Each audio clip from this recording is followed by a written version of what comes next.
I was driving with some friends at around 2 a.m. on a rainy, cold night, along a winding section of road that had a steep drop-off and the river was below on one side. We passed a small pull-off and I noticed a car with no lights on. As we drive by, we caught a glimpse of a person standing next to it, and as the headlights hit him, we see that his shirt was covered in blood all the way down the front. We don't stop, but we turn around and eventually drive back slowly. I roll down my window as we approach, and he just stands there, blood all over his shirt and pants. His car looks fine. Couldn't have been a crash. Out of the window, I ask if he's okay, and over the pounding rain and the roar of the river below, I hear the most distant and sorrow. I'm fine. It gave me chills. I don't reply, and I drive off as my buddy calls the cops. About half an hour later, we drove by again, and there is an ambulance and a couple of police cruisers sat there. Turns out that the guy slit his wrists and was going to jump off into the river, cold, rainy, and pitch black. It is truly scary where your mind can take you.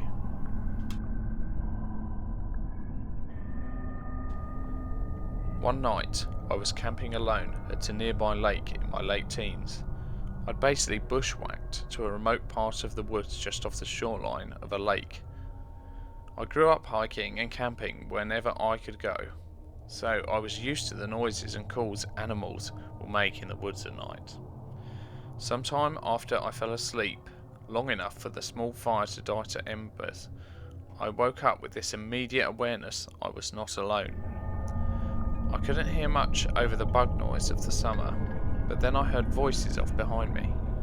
I slowly threw as much dirt and rock onto what was left of my fire and waited. It sounded like someone whispering or talking low. I strained my ears, but the harder I listened, the more everything began to meld together.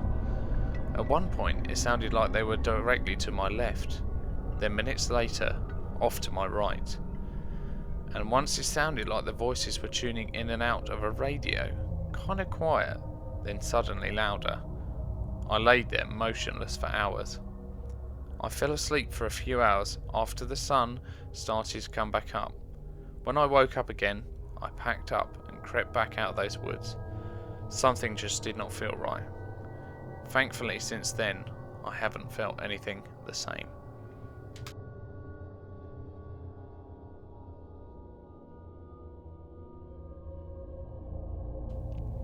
I used to have a penchant for walking around abandoned buildings when I was in high school. One time a friend and I decided it would be a good idea to explore a farmstead that hadn't been used in years. The whole experience was just really bizarre. The farmstead was accessible by a long gravel road that brought you to a cluster of dilapidated buildings around a central barn. We parked at the end of the gravel road, near the turn-off of a main road, so we could quickly walk around the property and just pull out later.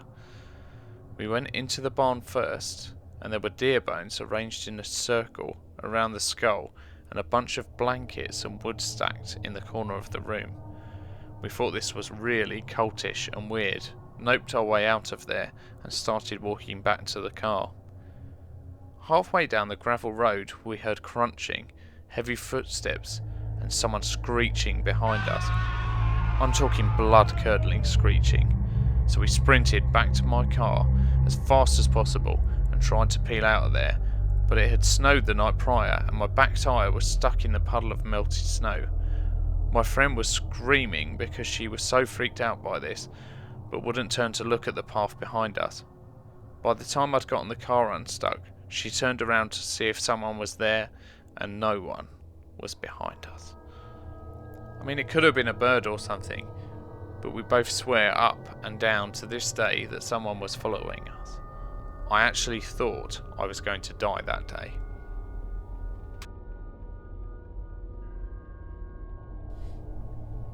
I went on a pub crawl in my early 20s and wound up at a bar that my buddy's dad ran. I had gotten extremely drunk to the point of seeing the ceiling spin. I was laying on a pool table, that drunk, and quickly ran into the men's bathroom to throw up. Once I started throwing up in my somehow locked bathroom stall, someone started pounding on the stall door. I'm talking like ramming it at one point. In between mouthfuls of me throwing up, I politely responded with, 1 minute, or, buddy, just let me finish, to more traditional angry expletives. After a particularly hard slam that really tested the door lock, I angrily shouted, if you don't stop, I'm going to come out there and I'm going to beat the hell out of you. Silence. I burst out of my stall in the most intimidating way possible in my wrecked state and saw absolutely no one else was in the bathroom with me. I ran out to a friend and asked who was the guy that followed me into the bathroom. They all stated that no one had followed me in. A while later, I talked to my friend's dad, who ran the place, and told him the story. Maybe mentioned that some of his employees were playing tricks on patrons. He kinda just looked at me and said, yeah, apparently that place is haunted. The men's washroom especially. People don't go in there alone because of that. I think you told a ghost that you were going to beat it up.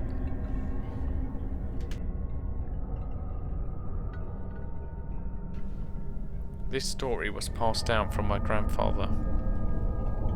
It was a cold 5:30 p.m. evening in February when my granddad decided to take the dog for a walk down the single-track lane next to his house, as he usually did most evenings. He lived in a very remote area where there was just fields nearby, one single-track lane that took cars out into the countryside, and a small railway crossing that was actually a miniature railway that served the community for many, many years. Nothing uneventful happened for the first part of the walk. The railway crossing was around half a mile from his house.